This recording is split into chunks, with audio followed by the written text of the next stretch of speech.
Journey into the unknown. Over 50 Grecian men dared to embark on a journey full of danger. Their destination, a remote country on the Black Sea. There, Prince Jason shall capture the Golden Fleece and bring it home. A legend which tells the story of acquiring the sought-after precious metal 3,500 years ago. Today in Georgia, archaeologists discover the oldest gold mine known to man. Analyses reveal the legend of the Argonauts is based on historical facts.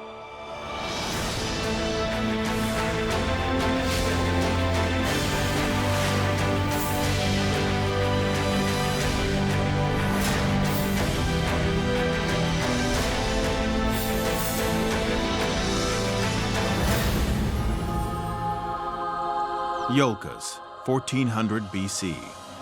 In the Greek port city, on the shores of the Aegean, Jason and his companions prepare for the adventure of their lives.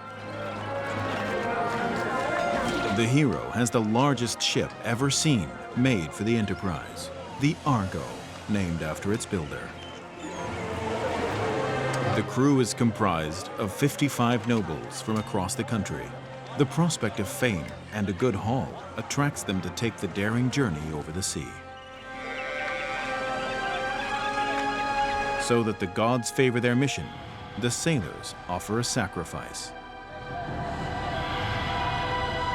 Jason kills a capital ram with one cut, as the custom requires. In the Herzog August Library in Wolfenbüttel, there is a copy of the legendary story. There are only 5 copies in the world. They date back to the missing manuscript of the Greek poet Apollonius.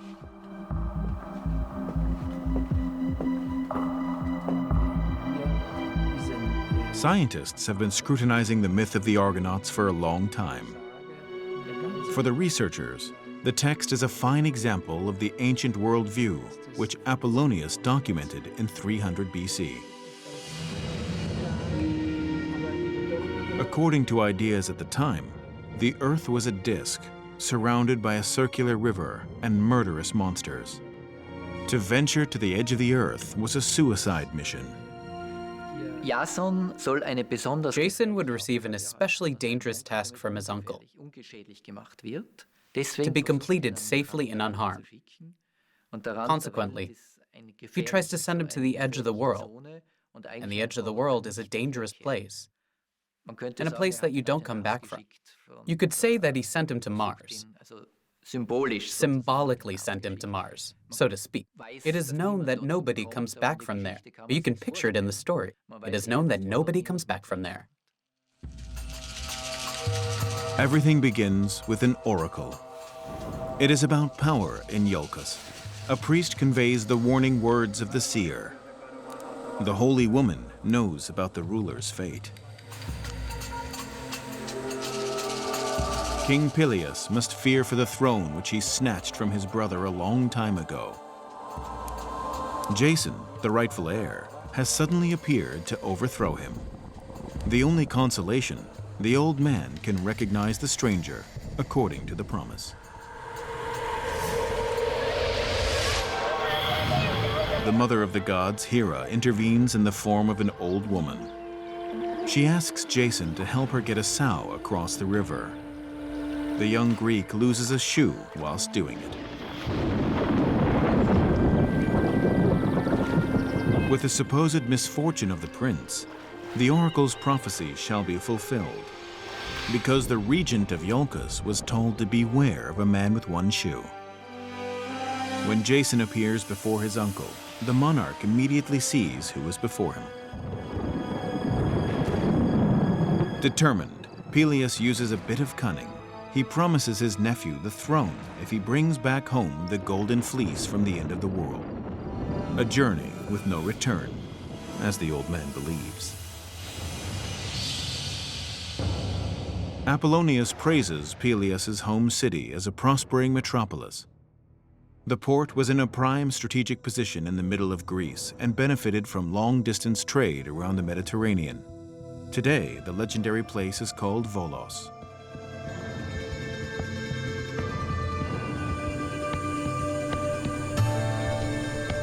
Only recently, archaeologists discovered the ruins of a vast palace.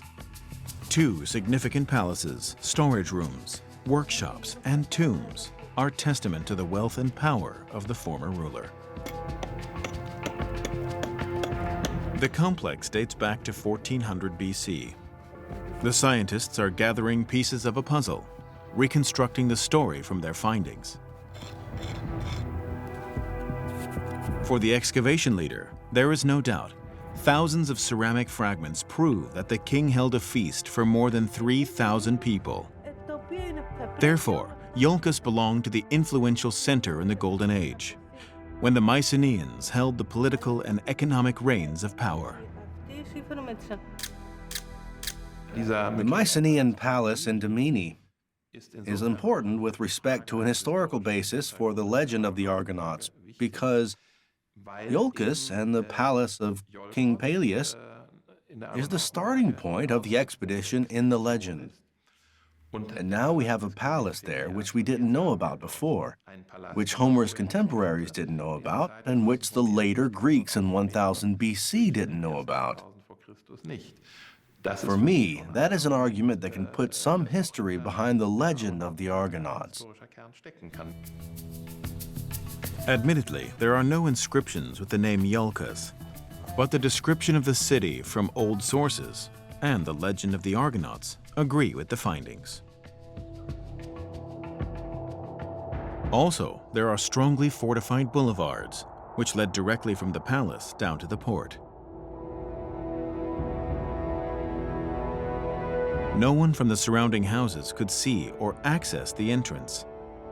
This made it a perfect sluice to control the entry and exit of people and goods. The old port has long since silted up. However, in the Mycenaean period, the site was next to the sea.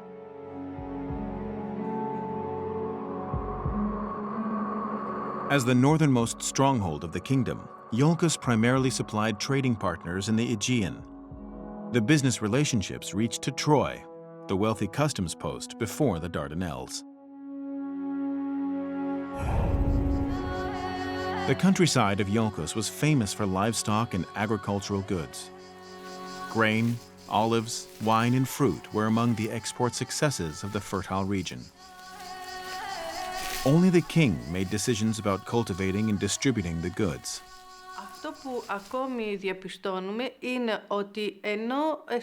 We have determined that the city's economy was mainly supported by the production of agricultural goods. However, it is also becoming clear that people participated in sea trade. Ship illustrations on jugs make it clear they were seafarers.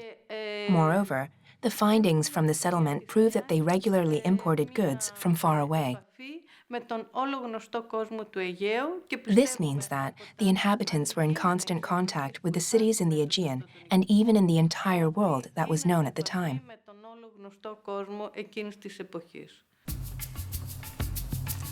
A few years ago, archaeologists made a spectacular find in the domed tombs located outside of the palace site. The final resting places reflect the successful management of the ruler of Iolkos. The dead were buried with valuable objects. The excavators found fine jewelry in the earth. The precious metal often came from Egypt, but the kings were always on the lookout for other sources of supply. Gold had a high prestige value in Mycenaean society. Gold has been found in the tombs of aristocrats, and also sometimes in palaces. There was gold jewelry. Weapons and ceremonial weapons were decorated with gold, and the aristocracy's requirement for gold was certainly large. Gold doesn't appear in great quantities in Greece, so it would have definitely had to have been imported, and that may have been a background to the legend of the Argonauts, because Colchis is known for its wealth of gold. The Greek historian Strabon already suspected that the Mycenaean search for rich gold mines was the guiding force behind the Argonauts' journey. Therefore, they sent brave men on expeditions to the Black Sea. Colchis lay on distant shores. News of its mineral wealth stirred the appetite of the regents.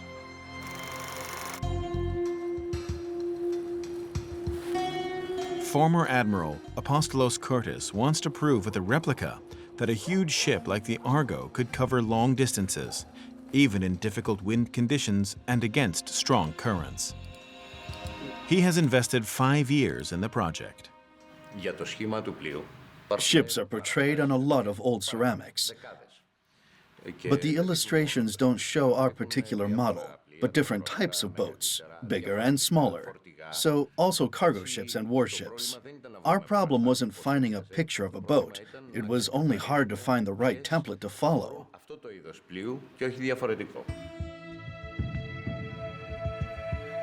Using the information from Apollonius and numerous drawings, the former admiral is gradually developing an exact representation of how the Argo of the Bronze Age must have looked.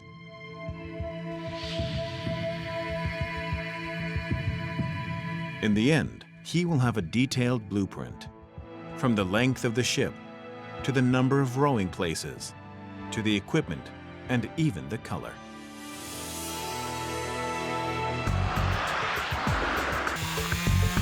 Experimental archaeologists fell the wood not far from Iolkos. Before working with it, they preserved the logs in salt water for weeks. Flexible pine for the hull, ash for the naval ram, and beech for the keel, materials that would be commonly used in shipbuilding in 1400 BC. The men get to work with simple tools. They base their work on the knowledge of the Mycenaean builders. Not a single metal nail is used in the construction of the ship. As at the time, a zip made of wooden dowels holds the planks together. In total, there are 2,000 pins in the hull of Argo II. On September 17, 2007, the proud oar-powered boat is finally launched. Following the route of the Argonauts is no longer in the way of the experiment.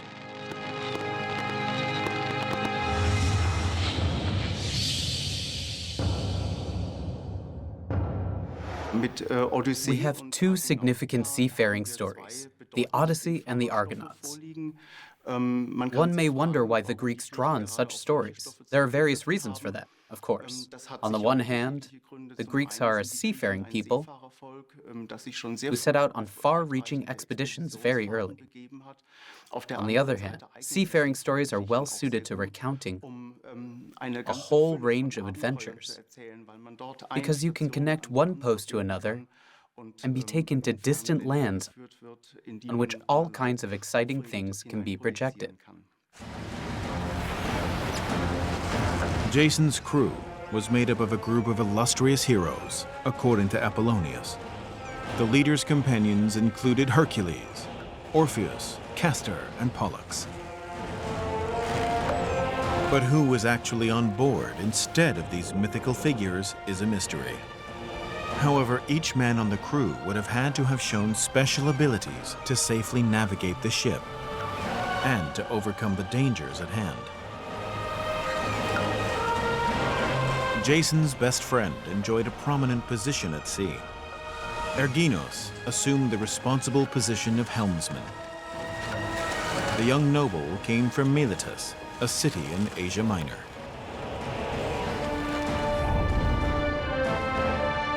From 800 BC, Miletus established itself as the most important trans-shipping port for long-distance trade with the Orient. Soon, the palace assumed dominance in the Aegean. The successive power of the Mycenaeans built ceremonial temples, theaters, and palaces. Ancient authors reported on the immeasurable wealth of the metropolis. For centuries, Miletus was also the center of art and science. Since 1989, the Bochum professor Volkmar von Grave had been researching the temple complex of the ruined site. Inside the research area, there is a 1-meter-deep ritual burial site. The so-called botros salvages the remains of once holy tools. The remains reveal the origin of the items to the researchers.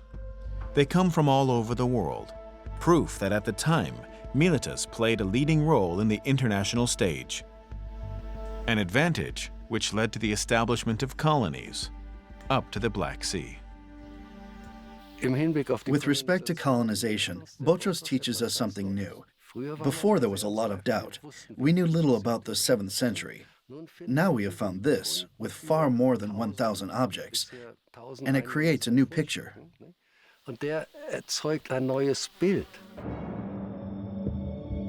Like pearls on a string, there was one settlement after another, 80 around the Black Sea alone. The center got slaves, fish, and grain, but primarily iron ore and gold from the markets that had opened up. Miletus pushes forward, expanding the superlative. The chosen men have to leave their wives behind. Far from home, they shall start another family. Farmers, craftsmen, bookkeepers, mercenaries, and academics receive money, provisions, and ships to go into the unknown. Many thousands of volunteers follow the regent's call in the hope of fat profits. The unprecedented transfer of mind and capital raises the economic boom to unimagined levels. Herodotus, the father of history, describes the other side of the coin. Because the rulers prefer goods from the colonies and spurn the domestic products.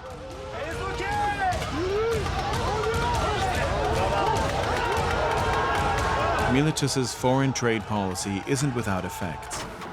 It's leading to more unrest. The farmers in the motherland are suffering. They can't sell their produce to the people anymore.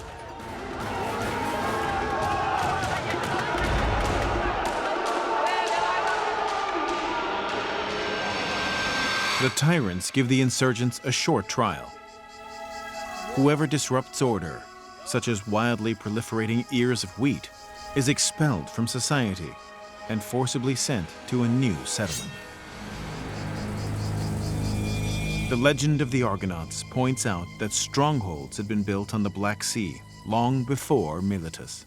I imagine there was previous knowledge which reaches back to the Mycenaean period. Other Mycenaean sea routes were then taken by the Greeks in the 8th or 7th century, sometimes with the same strongholds. It must have been a recollection.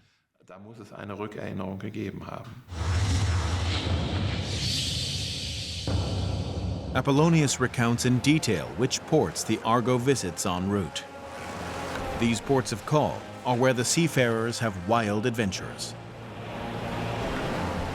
The pioneers must negotiate 1,200 nautical miles from Iolkos through the North Aegean, the Dardanelles, and the Bosphorus to the gold mines on the Black Sea.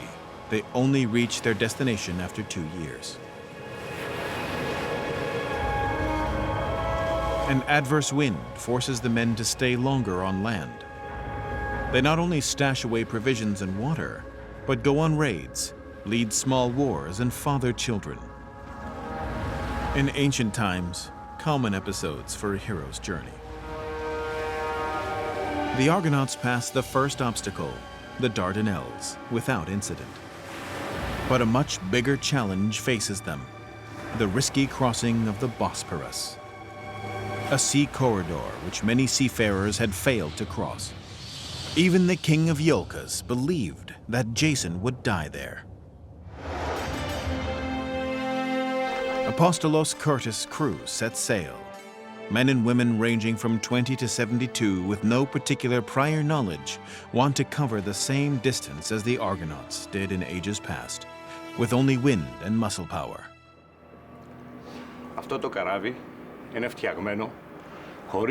The Argo was a ship with 50 rowing places. The size of the replica is based on the requirements of the human body. If we had built it smaller, 50 men couldn't have rowed efficiently. If we had built it bigger, they would have had to move excess weight. So we have built an optimum rowing machine for 50 people, 25 rowers on each side.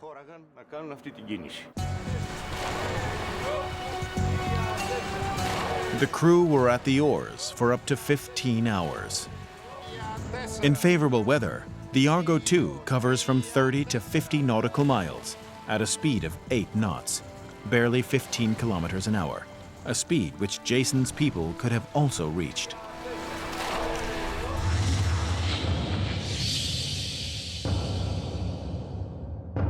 The ideal time of year to travel through the Bosphorus is between May and the end of July.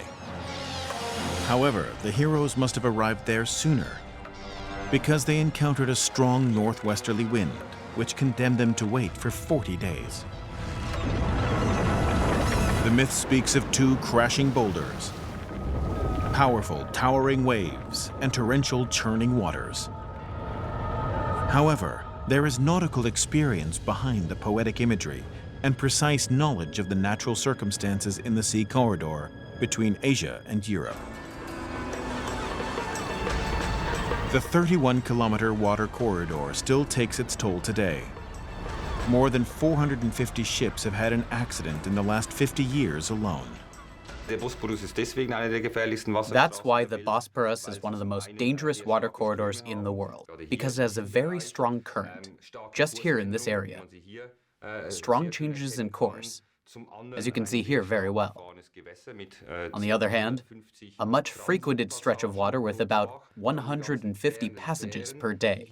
Then there are all the ferry crossings, which bring millions of passengers from the Asian part to the European part. All that together, paired with poor visibility now and then, or a very strong wind, which is unpredictable, makes this corridor by far the most dangerous in the world. Even in the age of modern technology, the bottleneck is a source of danger. 3,500 years ago, the chances for the Argo were 0, as the simulation suggests. It explains why trading routes didn't exist between the Aegean and the Black Sea for a long time. For a wooden ship like the Argo, the narrowest space would be especially difficult, where there can be currents of up to 7 knots. This stretch is about 2 miles long. That means, by exceeding the speed by 1 knot, so if it travels at 8 knots, it would still take 2 hours to travel this stretch without a break. That is huge. Nevertheless, the Mycenaean heroes accomplished the feat. It is said they were helped by a dove. Before the rocks smashed together again, the bird flew between them.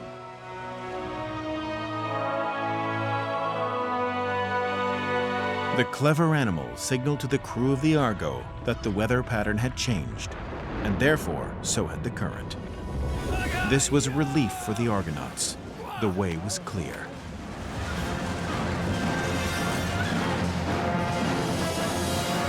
Normally, the water flows from north to south through the bottleneck, supported by the prevailing wind direction over the Black Sea. It is only reversed during a small window of time in the early summer.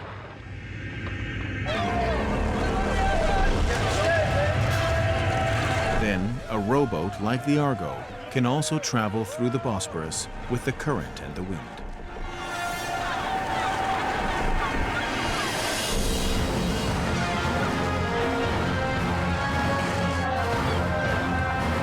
Apollonius attributes the achievement to the protective goddess Athena. She gave Jason's ship a saving push. Realistically, the early explorers probably spent months at observation posts, studying the change in flow directions. At the right time, they seized the moment.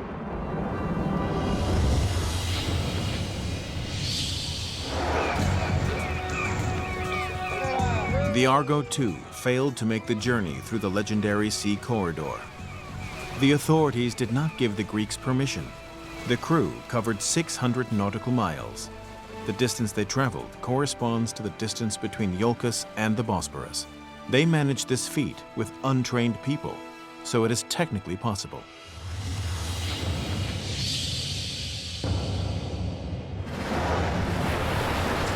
Modern-day scientists doubt that a man named Jason actually conquered the Bosphorus. They think that the Greek hero embodies adventurers and explorers from the Bronze Age, unknown men who undertook successful expeditions in far-off lands. With only the gods on their side, the celestial beings legitimize the journey of the adventurers, regardless of what the heroes are up to.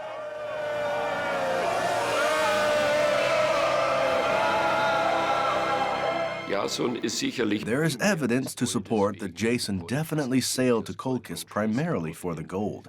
There are numerous documented places there where gold can be found. And just as it is today, gold was a distinctively valuable material.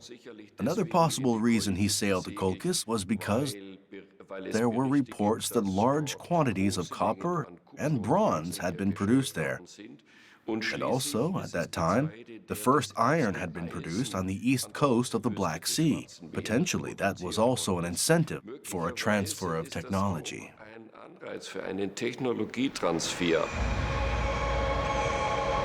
Following its glorious victory over the elements, the Argo took its course to the country of Colchis.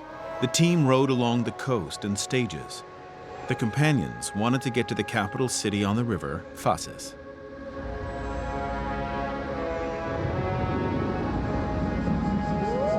Jason knew that his life and those of his comrades once again hung in the balance. The mission to steal the Golden Fleece from the King's Grove held a high risk, for a fearful dragon guarded the holy ramskin. So the myth encoded the rich gold deposits in any region which the Greeks wanted to exploit.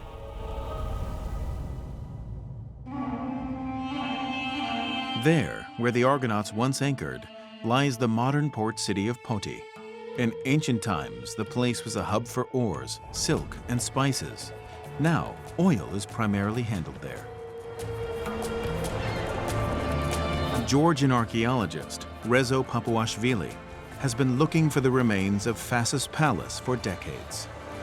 He constantly travels upriver from the estuary. In the Bronze Age, people thought that the palace on the waterway was the last post before the end of the world. The archaeologist hasn't succeeded yet. There is not enough money for a large-scale campaign.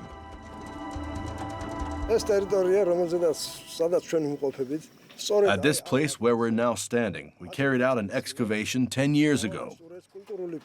We found Greek ceramics in one layer. The findings came from the 6th or 5th century BC, so it could be that the city Fasis was somewhere here.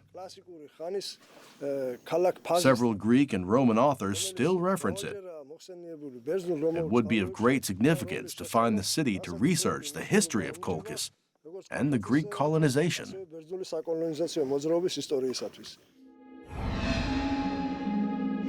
The excavated ceramic objects mainly served as transport containers for olives, grains, and wine. Earthenware was mass-produced to ship the important export items to the Mediterranean.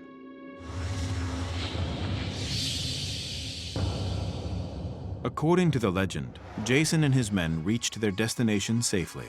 Fasis appeared before them like a paradise, with gardens in bloom, lush fruits, and fountains from which the wine flowed in streams.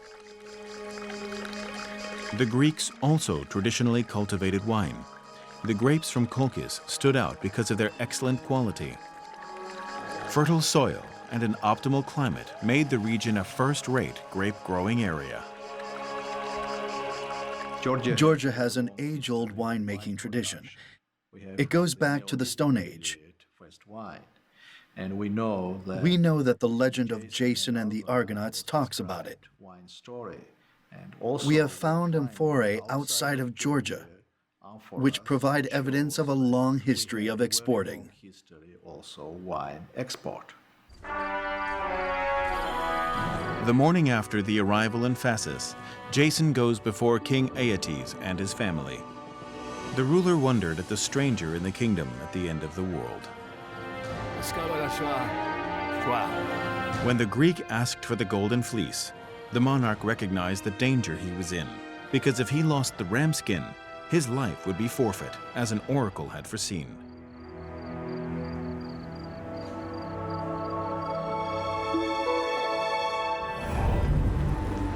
The high-security wing of the National Museum in Tbilisi. Here, modern-day guards protect the largest haul of Georgian gold. Professor Hauptmann may examine the state treasure in all its glory.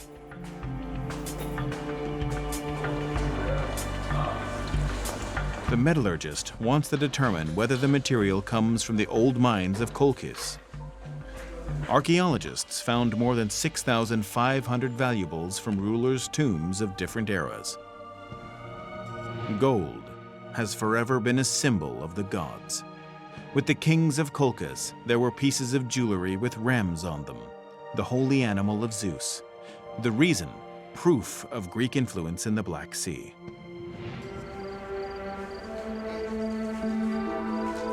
It happened at the guest ritual in the palace. Medea, the beautiful daughter of the regent, gravitated to the brilliant hero Jason. The girl decided to stand on the side of the visitor from Iolkos. Her father promised the Golden Fleece to the intruder if he solved 2 difficult tasks. But secretly, the ruler planned to kill Jason.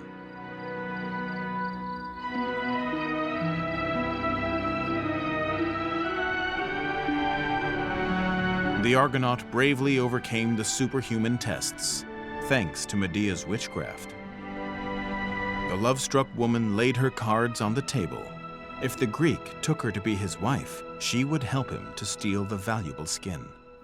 If one bases Greek expectations on the behavior of a young girl or young woman, Medea is everything that a Greek father would not accept. Greek girls, as you know, never left the house alone. Medea even breaks away from her parents. There is one version of the story that provides us with the idea that young Medea doesn't actually care all that much about her parents or familial traditions. According to traditional Greek ideas and cultural norms, that is simply scandalous.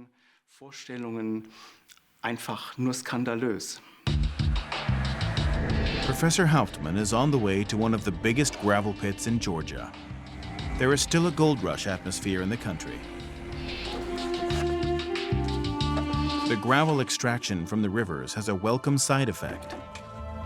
Not only fine sand collects in the gullies under the large screw, small gold particles also get caught there. The metallurgists look for a suitable water point. The flow speed is crucial. The team wants to pan the gold from the excavation with a special device, a process that requires patience and a practiced eye. From the ratio of mud and precious metal, the experts can estimate how big the deposits in the vicinity are. The rivers no longer supply quantities like they did in the Bronze Age. In the best-case scenario, it takes a week to collect enough material for one ring. We have been able to show in this gold panning experiment that the rivers in Georgia are leading the way in gold today. And that is a clear indication that they contained gold 3,000 or 4,000 years ago too, which at the time could be extracted with a fleece. The treasure seekers lay the skin out behind large boulders or a waterfall because the behavior of the current changes in places. And so, the Golden Fleece was born. When the sand is washed out, the shiny grains would get caught in the thick hair of the animal skin. The legend of the Golden Fleece refers to the practice of panning for gold. 70% of the precious metal still came from rivers, including the jewelry from Iolkos, as analyses have shown. This explains why the theft of the unique trophy marks the high point of the drama in Colchis.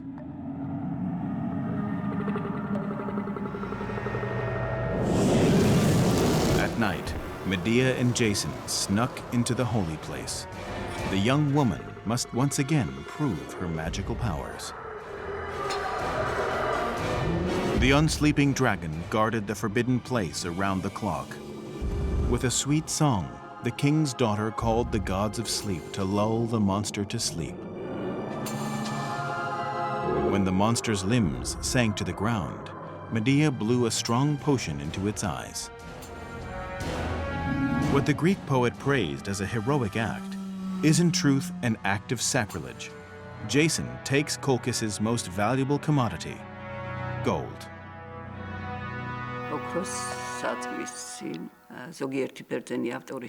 According to some Greek traditions, the Golden Fleece is a skin which was used in the gold extraction process.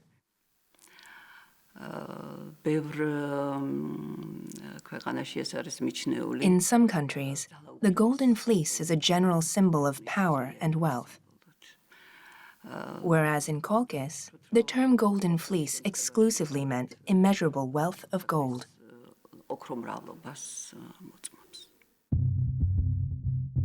In 2004, in eastern Georgia, on the outskirts of the ancient Colchis, the metallurgists made a sensational discovery. What began with a few simple stone hammers led the team from Tbilisi and Bochum to the oldest gold mine in the world.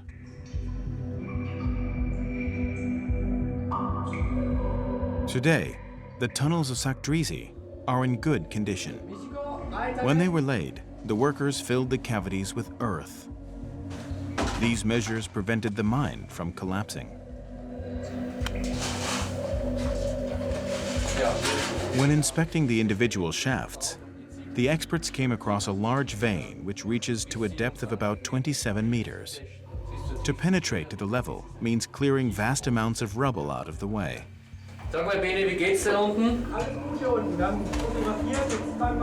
Professor Hauptmann takes new rock samples in the individual passages. An initial study by George and colleagues has shown that there is about 2.5 grams of gold in 1 ton. But they need comparative values to calculate the yield of the deposits thousands of years ago.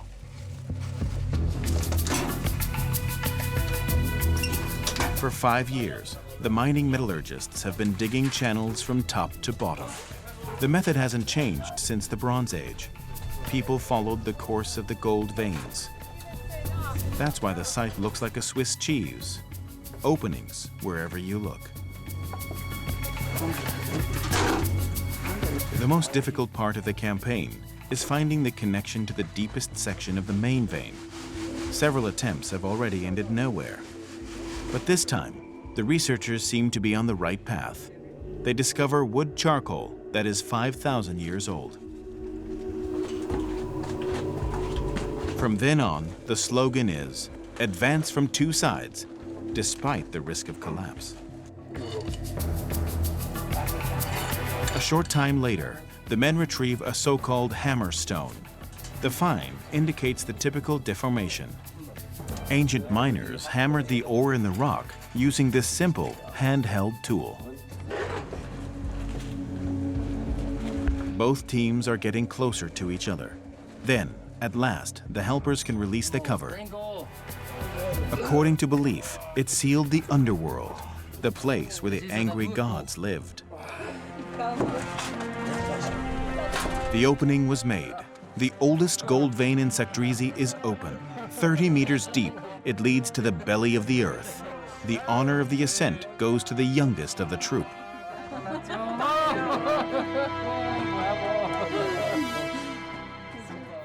Gold was extracted from this mine for 400 years from the late 4th millennium and the early 3rd millennium. With great style, one has to say. We have no evidence in this place about the classical Greek period, but we know the surrounding area. We have a large settlement, and we also have indications of metallurgy, so that it appears that these entire gold deposits, which are arranged like pearls on a string, have also been removed. It is actually only a question of time until a younger mine is found that dates back to this period. More than 200 kilograms of gold was probably extracted in Sakdrisi. If the precious metal is processed first, it is hard to determine its origin. Only since the development of the geochemical fingerprint have metallurgists been able to attribute the material to a deposit, a milestone in mining research. Andreas Hauptmann has brought samples from the museum in Tbilisi to the Institute of Geosciences in Frankfurt. He hopes to reveal the secret of the Georgian burial objects with the new method. However, the fingerprint could be blurred. Goldsmiths often worked with material from different sources. This was certainly the case if it was a larger object or a piece of elaborate jewelry. We had the chance to analyze several dozen gold artifacts from Georgia and pose the following question: where does the gold originally come from? Where is the deposit located from which this gold was melted? The question revolved around whether Sakdrizi could possibly have been one of the gold suppliers. After our investigation, that has been determined as highly likely. According to the myth, during the night, Jason and Medea hurried to the companions on the Argo with the valuable treasure. Together, the seafarers escaped to their distant home. The brave pioneers are certain to receive fame and honor, and the prince can take his rightful place on the throne of Iolkos.